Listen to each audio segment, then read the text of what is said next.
Ladies and gentlemen, now we welcome on the legend himself, who may or may not be my biological stepfather. Please welcome on the one, the only, Tucker Carlson. Tucker, how are you doing this evening, my friend? You make me laugh every time, I have to say. I couldn't be a city councilman in a small town in Texas because when you walked in, I would just immediately burst into laughter. Well, Tucker, listen to this. I go to the Plano City Council meeting. They do it twice a month. I go every time. I didn't go last night because I was preparing for you on Monday. I just had a long week. I've been preparing for hours, for 72 hours. I've been focused on you, Tucker. But real quick, they had a bomb threat because so many Queers for Palestine, real protesters, were at the Plano City Council meeting. The one meeting I didn't go to, they actually had a bomb threat. So when I walk in now, they're so happy that they see me instead of a jihadi terrorist. So they might be thinking they're lucky stars. Can I ask, how many Queers for Palestine do you have in Texas? Do you know? Does anyone keep track? Well, I mean, anybody that goes to, any Ivy League school, I guess there's none in Texas. Maybe the people that go to Rice University, they're all Queers for Palestine. Yeah. Okay, so Tucker, real quick, let's get the show on the road. Tell us about TCN, the Tucker Carlson Network. Well, it's a couple of things, but mostly it's a news organization. I mean, the old ones are dying, obviously. I don't think NBC News is going to be around in 5 years. It definitely won't be around in 10 years. Nobody watches, nobody believes them. The business model is dying. Something needs to replace it. And we've been on X for the last 7 months, ever since I left my old job, and huge audience and guaranteed free speech, and it's been tremendous. But we're moving into a really volatile period in the next year, obviously. And so you need to have a platform that can't be canceled. You got to have a subscription model. You have to, because if you have advertisers and that's what you pay your staff with, pay for all your reporting costs with ads, an ad boycott can take you out in a day. And I've lived that, for decades now. So we're going to continue to post on X. We have a website, tuckercarlson.com, where we're going to have and do have documentaries and interviews and segments of all kinds by subscription at tuckercarlson.com. So we just launched that yesterday. We've got pretty much close to our whole staff from my last job, and they all came. So I'm really grateful for that. People we've worked with for years and years and years, and I'm really psyched about it. But mostly I'm totally intent on having at least one independent, honest news organization that can tell people what's going on, because it's hard to know what's going on, honestly. It really is. You can't get any truth. And then you got fired when you were the number one guy on the network, all because you spoke out against Ukraine, you spoke out against the deep state, and of course they take you down. So I think that's a clear indication that the deep state is real. But I want to transition to, you just had Alex Jones on. Alex Jones, whether you like him, love him, or hate him, I love him. The guy has given me not just great entertainment because he's funny, but he's given a lot of truth. Some stuff he was wrong about, but most of the stuff he's right about. So tell us a little bit about your experience and the respect that you have for Alex Jones. Well, I've known Alex for 15 years anyway, and I really like him. He's actually a very nice guy. I'm sure you know him. Yeah. He's, hardly bombastic in person. He's a nice person, actually. He's a nice family. But my interest in Alex Jones professionally stems from his prophetic ability, which is real. Alex Jones called 9/11 and did it in detail on television. So it's provable. It's not a guess. In July of 2001, Alex Jones went on TV, I have the tape, timestamped, and said, planes are going to fly into the World Trade Centers and they're going to blame Osama bin Laden. So the question is, how would you know that? And you can't know that. You can't know that. I mean, that would be impossible. I lived in Washington. I had a daily TV show at the time. I was pretty plugged in as you could be at the time. Not one person was saying anything like that. So really the only answer is that Alex Jones is getting some kind of message from somewhere. I'm not an expert in metaphysics, but I can read the evidence, and there's no other explanation for that. He's done that on a bunch of different things. Now, why is Alex Jones coming out with prophecies that turn out to be true? I have no idea. I'm not in charge of the universe. All I know is that happened, and it's provably true. We know that happened. We're not guessing. It's not a conspiracy theory. He called 9/11 in detail. So it's worth listening to Alex Jones. By the way, Alex Jones has never called for violence. He's never hurt anyone. Alex Jones is not a violent person. And yet he was completely deplatformed. And then the U.S. government got behind the attack on his speech, and they basically finding him $1 trillion or something for giving opinions they don't like. Why? Why have they picked Alex Jones? Of course, not because he's lying, not because he's crazy, not because he's a conspiracy, because he told the truth. And he told truths that were so painful to the people in charge of everything that they had to silence him. So I think he's a very important person, not just in the media landscape, but in American history. Do you know a lot of people who predicted 9/11 in detail? No, because no one did, except Alex Jones. And I just can't get past that. Like, what is that? Well, I mean, it's something amazing happens in front of us, and we're just like, oh yeah, no big deal. No, stop. It is a big deal. And what is that? And so anyway, I'm just obsessed with that fact. Well, and you know what I'm obsessed with? And, I get a lot of grief for this, but I learned this from Alex Jones, and I went very viral. The most success that we've had, or the biggest clip that we've had from the show, is that I asked Vivek Ramaswamy, was 9/11 an inside job? And he answered that he did think that the government lied because there was 28 pages redacted from the 9/11 Commission report, excluding Saudi Arabia's involvement. And even the official story is that Condoleezza Rice and George Bush were warned about this, but they didn't take the warning seriously enough to rally around resources to stop it. So even the official story, you could at least blame insubordination. So my question to you is this, Tucker. Now, you are the main person on, the mainstream media. You're one of the most popular hosts. Now, looking back, do you think it was possible that 9/11 was an inside job? Well, I think it's not only possible, but confirmed that they lied to us about it. I mean, I have no idea what the truth is, but I do know, and I played a role in this at the media. I mean, I had a TV show on 9/11, so I remember it very, very well. I lived in Washington at the time. I heard the plane hit the Pentagon. And I know that I and everyone else I knew just sort of went with the official explanation and not only didn't question it, but were very hostile to anyone who did. I was hostile to anyone who did. Why are you're crazy. Why you're upsetting the survivors by asking questions. I said things like that, and I'm ashamed that I did. But I did, and so did everyone else that I knew. And now it's been over 20 years. So why is any of it still classified? Any of it. And not only is it classified, and I know because I've done a lot on this, they've gone to extraordinary lengths to keep those documents classified. In the face of a lawsuit from the families of people who died that day against Saudi Arabia, they have not released those documents. Now, are they actually about Saudi Arabia? I don't think they are, actually. Sorry.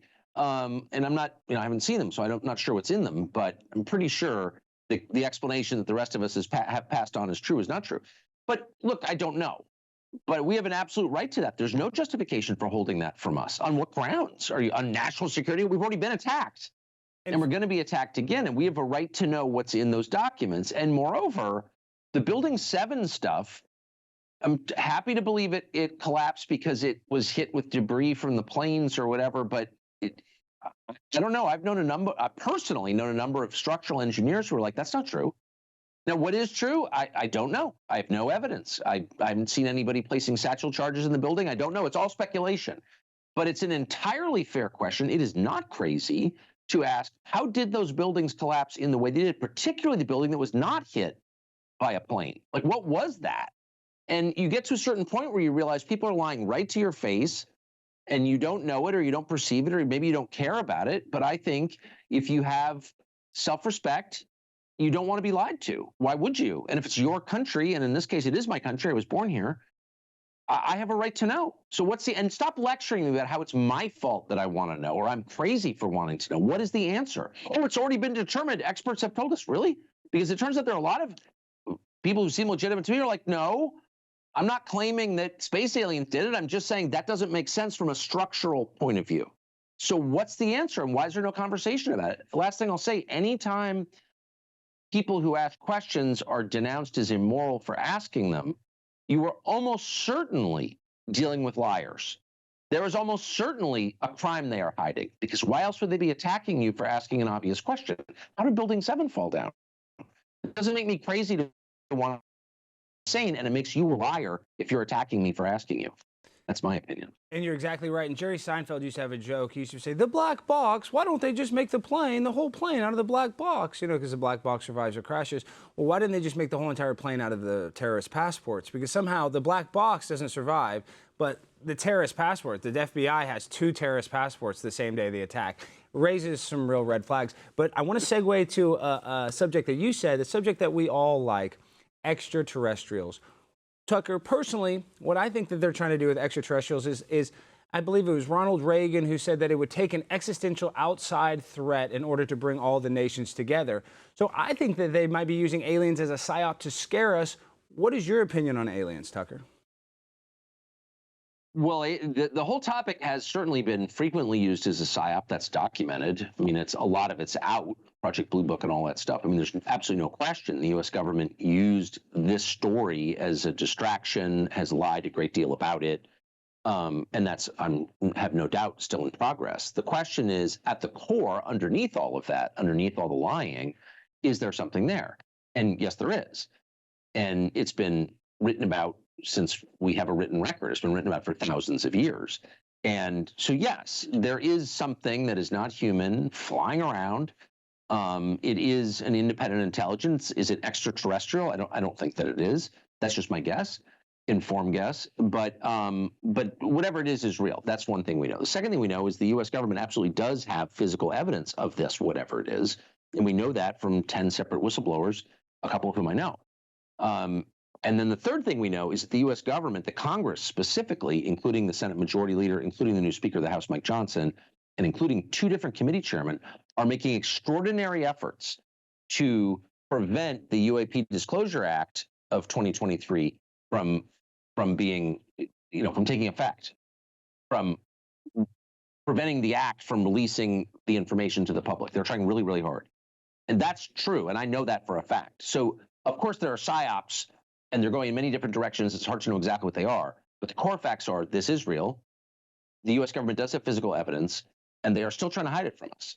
So what does that add up to? I don't know. I've done a lot on this, and I've talked to a lot of people, and my personal view is, they're not doing that by accident. I think there's dark stuff at the center of the story, really dark.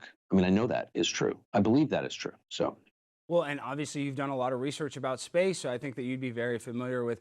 My next question is about Operation Paperclip. After World War II, we brought the top Nazi scientists, Werner von Braun being one of them, over to America to create our space program, NASA. He was best friends with Walt Disney. And then he was able to go to the moon in 1969 and 1972, 6 different trips through backwards and forwards through the Van Allen radiation belt 12 times with technology that they accidentally destroyed. So my question for you is, do you think that the moon landing was real, and do you think that it was done by Nazis that were literally brought over during Operation Paperclip? Is that a conspiracy, or is that true in your opinion, Tucker? I don't know. I do know that the original moon landing tapes have been erased at NASA because they needed, the tape space, so they just kind of taped over them. That's the official. That's the official, Tucker. That's the official story. Is they taped over, and the official story is that they lost the technology, and it's a painful process to build it back again. Yet Elon Musk's own rockets can't go. The moon is 257,000 miles away. Elon Musk's rocket busted at less than 90 miles away. So we don't have a space vehicle in the past 50 years that can even go 257,000th or whatever it is, the distance that the Apollo rockets went. So it's very unusual to think that the technology in 1969 somehow got deleted and that it went backwards. So I think that's why the moon landing I'm very passionate about. I think it's a big lie. Well, I don't look. I've seen so many things that I believed revealed as lies in the past 5 or 6 years, and I've been shocked on almost a daily basis. And I'm much older than you, so I grew up in a country where people sort of believed things, including their government, which clearly had the capacity to do bad things. But most of the time, we felt living here that it was doing the right thing. Yeah. And I've revised my view of that because I've had to. So I'm open-minded on it. I will say the one counter argument I would make. So my friend Darren Beatty, I don't know if you know him, he's a really smart guy, runs Revolver News. Yeah, I love Darren. He's always making the obvious point that this was transistor radio technology. We now have AI, but we can't get to the moon. Like, that doesn't make any sense. Fair. But I would also say that actually the country has gone backward in a lot of ways since '69, which weirdly is the year I was born. In really observable ways that we never mentioned. The arts, for example, there hasn't been a great novel written in the United States since 1969. There hasn't been. It's garbage. So it's the most powerful, richest country in the history of the world, but not one person has written a book even like a third as good as Anna Karenina in 53 years. So can you explain that? I mean, Anna Karenina was written, 150 years ago in a tiny country with a population, 1/5 or 1/6 of our size now, in a poor country with minimal literacy, and they managed to churn out one of the great novels ever written. And we can't replicate that. So I do think there has been a death of the creative impulse in the United States, and I trace it to to the summer of 1945 when we bombed Hiroshima and Nagasaki, or something about that changed America fundamentally. This is just my theory, but I think I'm right. And like, we haven't created much actually since then. And I think it's weird. It's very weird. Art is dead. I mean, if you just look at the architecture of buildings now, this postmodernism it's ugly. They just built the new Globe Life Park here for the Rangers, and it literally looks like a Costco. It's $1 billion Costco. I mean, there's nothing ornate about it, nothing pretty. It's literally that. So I think you are right. I think we're getting dumber. It's like the movie. Sure, but can I just ask you one thing though? It's like, so that park, I haven't seen your park in Dallas that was just built, though I will. But like, we know who built that. We know who designed it. We know who the architect is. And you spend $1 billion building a public work, which is effectively what that is, and you destroy a city with that, and you degrade people, and you detract from their lives with the ugliness that you create, and you don't get arrested and sentenced to prison. I don't understand that. I mean, we're sending people to prison for all kinds of things, 1,000 people after January 6th, but the architect who wrecked Dallas doesn't go to prison? I mean, I'm serious. Like, I think we're looking at this wrong. Well, and let's be real, a guy that I like, Tucker, I love this guy, but can you not, I mean, would you have ever thought in the year 2023, the most famous artist in the world is Hunter Biden? Would you have ever thought that? No, I mean, that's the thing. I mean, it's garbage. And you know what, I mean, I don't want to get me my theories on art, but I mean, what is art? So art is truth, right? The closer you get to the truth, the more beautiful something is. Of course, right? The most beautiful thing of all is nature. Unspoiled nature is the purest thing. So if you have a society based on lies, where everyone is required to lie all the time or he's punished, then of course you can't produce art. I mean, it's impossible. It's impossible to produce. Nothing dishonest can be beautiful. Therefore, art is impossible. I mean, that's kind of my guess on this. All right, Tucker, my producer, he went to Princeton. He's not smart at all. He always likes to ask a producer question. Yes, he really did, and now he works for me. And both of his parents are acclaimed surgeons, and they're very frustrated that he works for me. That's a true story. Go ahead, Jimmy. Okay, Tucker, I don't know if you know, today is Taylor Swift's birthday. Oh. So here is what I need you to tell me. Are Taylor Swift and Travis Kelce getting married, or is this just a publicity stunt? Well, I don't know. I'm just being, I got to be honest with you. I did not go to Princeton, so I don't have as much information about Taylor Swift as I. Jimmy, get on set right now. Well, let him answer. Let him answer. If I had that coveted Ivy League degree, but I will say this. I mean, I wouldn't know Taylor Swift if she got in the shower with me. I've never heard her music. I don't know anything about Taylor Swift. But I remember Kanye, who was then Kanye West, once attacked her in a very emotional way at an awards ceremony. And I remember thinking at the time, I saw the clip at the time, and I thought it was a racial thing. Oh, he doesn't like white people. She's white, whatever. But if you listen to the clip, he's actually making kind of a different point. And he's saying that this isn't real. This isn't art. This is an op. Maybe I'm reading into it. I don't think that I am. Wow. He's saying this person is being used by larger forces to control our society. And, you know, I think a lot of things about Ye, it's not even worth saying. My opinion is not interesting enough to repeat. But one thing about him, he does have flashes of insight about things. He's not a surface level character at all. And I think there's some truth in that. I think there's some truth. I mean, at that point, if you're an artist, if you're a performer who's that culturally significant, who's the single most popular person in America among women under 30, which I think she is, you have a great deal of power. And so, of course, you're going to be managed by people who want to use your influence for their ends. Obviously. I mean, it's just not, you know what I mean? It's not complicated. Jimmy, come down here right now, Jimmy. Jimmy, come here right now. No, I'm sick of this, Tucker. I only have you for 30 minutes, and my dumbass producer is going to sit here now. Do you see this? This is pepper spray. This is pepper spray. This is what you get when you look at this. This is what you get. This is what I do here at the Blaze. This is when my employees act bad. This is what we do. Now, go finish the show. Go finish the show. Okay. Sorry about that, Tucker. Some of my employees are so insubordinate. I love your management techniques. So I don't do anything like that. I'm like the guilty wasp. I'm like, oh, it's okay. You embezzled money. It's all right. This is prison rules, Tucker. We got prison rules only. Yeah. Okay, well, we got you for one last question. Before, actually, I want to do that last question. Tucker, one thing, we don't have the clip, but you said And this is another thing. Jimmy went to Princeton. He's so smart. But I talked to this guy, Eddie Bravo, who's good friends with Joe Rogan, and they give me these ideas, and they say that there's this thing called the ice wall and that the Earth might be flat. What do you think about flat Earth theory, Tucker? Well, I'm open to anything, but I just know that's it. Cut the soundbite. How could I not be open to anything at this point? I mean, there's been so much deception that, you know, you can't trust your preconceptions. So I'll tell you this, the story that we were told growing up in school about the progression of history, how it's sort of an unending, you know, like ascent toward enlightenment and technological progress. It's linear, it moves in one direction, except for the Dark Ages. That's a complete lie. It's a complete lie. I mean, there's like overwhelming evidence that's not true. So once you understand that the most basic stories we've been told about history, about the Earth, the physical Earth itself, which has been completely changed by climate change for millions of years. Once you realize all of that, then it's like, I don't know, what is true? As for the curvature of the Earth, that's a thing in shooting. I like rifle shooting, and past a certain distance, you have to take that into account, so that suggests it's real. Because one thing I know is real is guns. Guns are real. You are a hunter. So, if it affects...